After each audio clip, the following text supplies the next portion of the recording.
Assalamualaikum warahmatullahi wabarakatuh. Perkenalkan, saya Fisatila Priliani dengan NIM 66612400175 dari kelas 3E. Nah, pada kali ini saya akan menjelaskan analisis kelompok saya terhadap organisasi sektor publik, yaitu PDAM, mulai dari IFAS, EFAS, sampai strategi apa aja yang bisa diterapkan.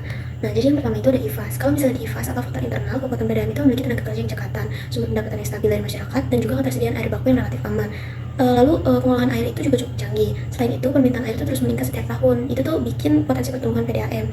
Tapi ada juga kelemahannya, kayak misalnya kurangnya teknisi, terus juga tingginya kebocoran air, terus juga kondisi pipa yang udah tua, serta kualitas air yang menurun di musim tertentu. Nah, metode perawatannya itu masih bersifat reaktif dan juga keluhan masyarakat juga masih cukup tinggi. Dari analisis IFAS, total skor yang diperoleh adalah 2,64 yang menunjukkan kalau misalnya kondisi internal PDAM berada pada posisi cukup kuat, tapi juga masih perlu ada perbaikan di beberapa aspek penting. Nah, yang selanjutnya itu ada EFAS. Kalau misalnya dari sisi peluang, PDAM itu didukung oleh pertumbuhan penduduk, dukungan pemerintah, dan juga perkembangan teknologi digital. Kesadaran masyarakatnya juga penting terhadap air bersih. Terus juga terbukanya peluang kerjasama dengan pihak swasta.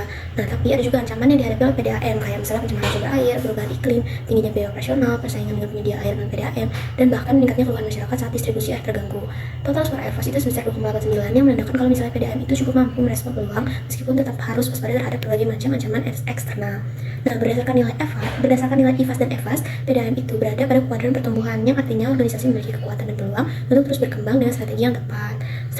Strateginya itu kita bisa lihat ada 4.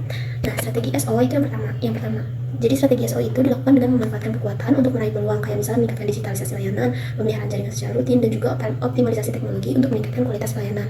Lalu strategi WO-nya itu fokusnya tuh pada memperbaiki kelemahan dengan memanfaatkan peluang, kayak misalnya melalui pelatihan teknisi, terus juga kerjasama dengan pemerintah, dan juga pengembangan sistem layanan dan penagihan berbasis digital.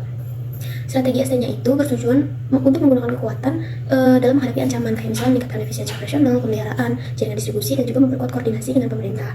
Kalau misalnya strategi WT-nya itu difokuskan pada meminimalkan kelemahan dan menghindari ancaman, kayak misalnya dengan peremajaan pipa, terus juga pengendalian kebocoran air, dan juga edukasi pelanggan untuk mengurangi keluhan. Nah, berdasarkan hasil balance skornya, kinerja PDAM itu berada pada kategori baik sampai sangat baik.